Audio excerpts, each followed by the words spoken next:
وروى الخلال بإسناد كلهم أئمة ثقات عن سفيان بن عيينة قال سئل ربيعة بن أبي عبد الرحمن عن قوله تعالى الرحمن على العرش استوى كيف استوى قال الاستواء غير مجهول والكيف غير معقول ومن الله الرسالة وعلى الرسول البلاغ المبين وعلينا التصديق. Baginda akan datang juga ya nukilan dari Imam Malik dari gurunya Rabi'ah. Coba dibaca semuanya. وهذا الكلام مروي عن مالك بن أنس تلميذ ربيعة من غير وجه منها ما رواه أبو الشيخ الأصبهاني وأبو بكر البيهقي عن يحيى بن يحيى قال كنا عند مالك بن أنس فجاء رجل فقال يا أبا عبد الله الرحمن على العرش استوى كيف استوى فأطرق مالك برأسه حتى علاه الرحضاء ثم قال الاستواء غير مجهول والكيف غير معقول Allahu ar-rahadha artinya sampai dia marah sekali. Ya. Sampai dia sangat marah dengan hal tersebut. Jadi asalnya itu dari kata ar-rahad yang bermakna al-ghasl. Jadi kalau dikatakan Allahu ar-rahadha itu sampai dia berkeringat yang membasahi badannya itu disebabkan karena kemarahan beliau. Sampai berkeringat.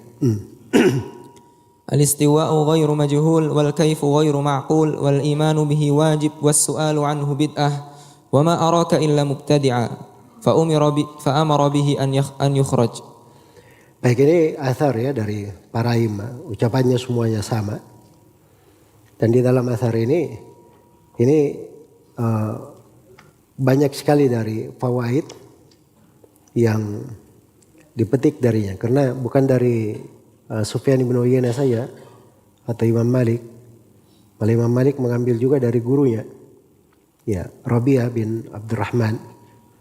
Ya. Dan disebutkan juga athar ini datang dari Ummu Salamah, tapi ada kelemahan pada sanadnya, dan disebutkan juga datang dari Ma'mar bin Ahmad al-Asbahani, ya, dan selainnya. Jadi dari fawaid athar ini, fawaid athar ini jadi kaidahnya ahli sunnah di dalam seluruh pembahasan sifat-sifat. Dari seluruh pembahasan sifat-sifat. Jadi kalau ada yang bertanya tentang sifat, bilang aja itu sifatnya ghairu majhul. Artinya dari sudut maknanya tidak ada yang majhul. Secara bahasa jelas maknanya. Tidak ada sifat-sifat disebut dalam Al-Quran dan hadits mana yang jelas. Ya. Kemudian al-istiwa'u ghairu majhul wal kaifu ghairu ma'qul. Adapun bagaimananya itu enggak dipahami, enggak ditahu bagaimananya. Kaifiyah itu dia ditiadakan. Wal imanu bihi wajib, tapi sifat itu wajib diimani. Kenapa lancang menolaknya? Ada dalam Al-Quran, ada dalam sunnah Nabi Sallallahu Alaihi Wasallam. Wajib untuk diimani. Wasu'alu anhu bidah, bertanya tentang bagaimananya itu bidah. Sebab tidak ada yang pernah mempertanyakan bagaimananya. Iya. Tidak ada yang pernah mempertanyakan bagaimananya. Itu bahasa Ibnu Uyainah tadi. Minallahir risalah wa 'alar rasulil balagul mubin wa 'alaina apa? At-tasdiq. Itu luar biasa ya. Risalah itu dari Allah, Rasul menjelaskan, kita membenarkan, bukan bertanya-tanya bagaimana kaifiat. Kita diperintah untuk mengimani. Diperintah untuk mengimani. Jadi ini kaidah ahli sunnah, berlaku di dalam segala hal. Dan asar dari para imam ini bantahan terhadap kelompok mufawwidhah dari dua sudut. Sudut yang pertama, pada kaidahnya al-istiwa'u ghairu majhul. Istiwa itu tidak majhul, dia dimaklumi. Al-istiwa'u maklum. Maklum dari sudut apa? Dari sudut makna dimaklumi. Ini bantahan terhadap al-mufawwidhah bahwa katanya maknanya diserahkan kepada siapa? Kepada Allah. Ini keliru. Bantahan yang kedua, wal kaifu ghairu ma'qul. Ya. Bagaimananya itu tidak bisa dipahami, tidak ada yang tahu bagaimana ya. Dan ini menunjukkan mereka paham makna. Maknanya mereka paham. Karena itu mereka bilang, ingat, ada maknanya tapi tidak ada yang tahu bagaimana ya. Tidak ada yang tahu bagaimananya.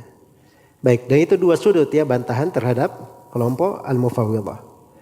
Ya, dan ini menunjukkan bahwa ahli sunnah itu dari para a'immah. Tanya siapa saja dari imam. Subhanallah. Semuanya di atas fitrah, di atas jalan yang lurus terkait dengan sifat-sifat. Pertengahan jalannya. Ya, mereka tidak di atas jalan kelompok mumatsilah, tidak pula di atas jalan kelompok al-mu'attilah. Mereka pertengahan.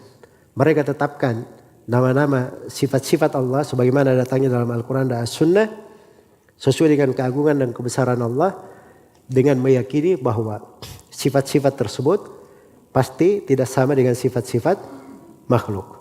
Iya. Jadi ini juga bantahan terhadap kelompok al-mu'awwilah, terhadap kelompok al-mu'awwilah. Yang mentakwil-takwil ini yang selalu mengarahkan istiwa itu kepada makna yang mereka inginkan sendiri.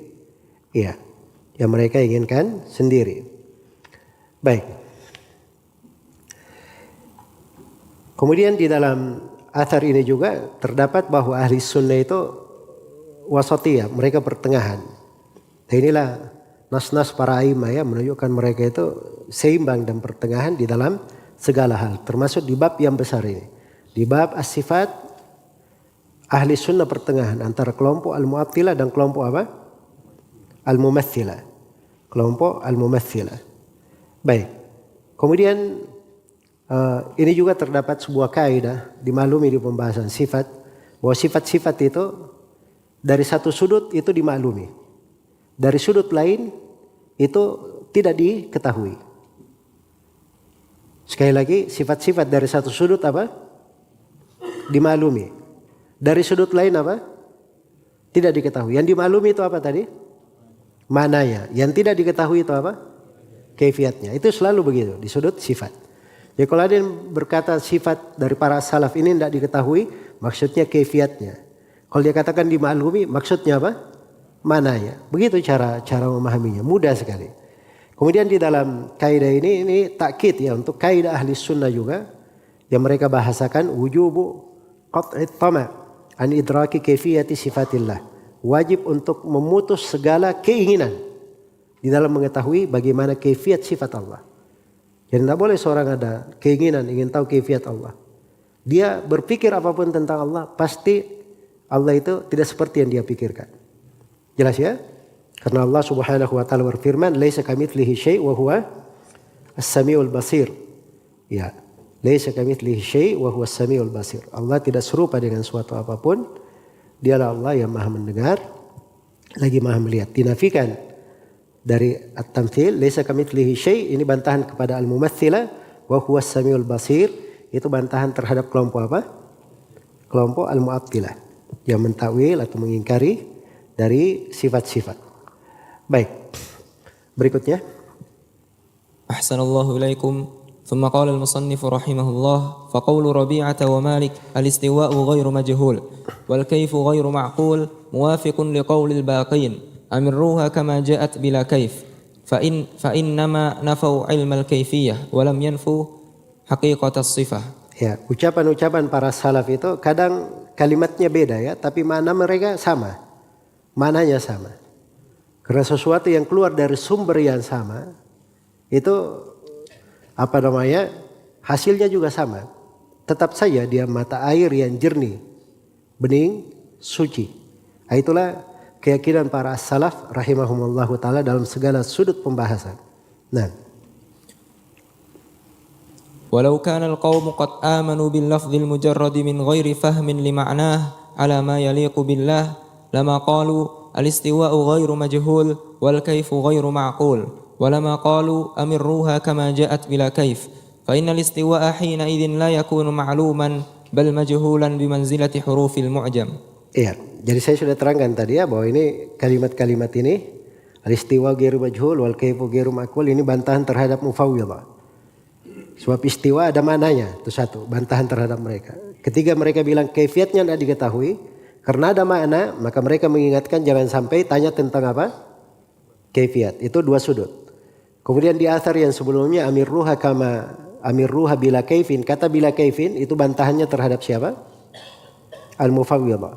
Karena ada maknanya, makanya jangan dibagaimanakan. Baik, terus. وأيضا فإنه لا يحتاج إلى نفي علم الكيفية إذا لم يفهم من اللفظ معنى وإنما يحتاج إلى نفي علم الكيفية إذا أثبتت الصفات. طيب. terus. وأيضا فإن من ينفي الصفات الخبرية أو الصفات مطلقا لا يحتاج أن يقول بلا كيف. فمن قال إن الله سبحانه وتعالى ليس على العرش لا يحتاج أن يقول بلا كيف. Ini sudut-sudut memahami ya, sudut-sudut memahami. Itu Ibnu Taimiyah tajam sekali. Dia kasih pemahaman dari ini. Nah sekarang beliau terangkan kalau memang ini tidak ada dinafikan dari sudut itu, kenapa misalnya dikatakan Allah laisa alal arsh. Terus kenapa mereka bilang bila kaifin? Kenapa mereka katakan bila kaifin? Jelas ya? Baik. Terus. فلو كان من مذهب السلف نفي الصفات في نفس الأمر لما قالوا بلا كيف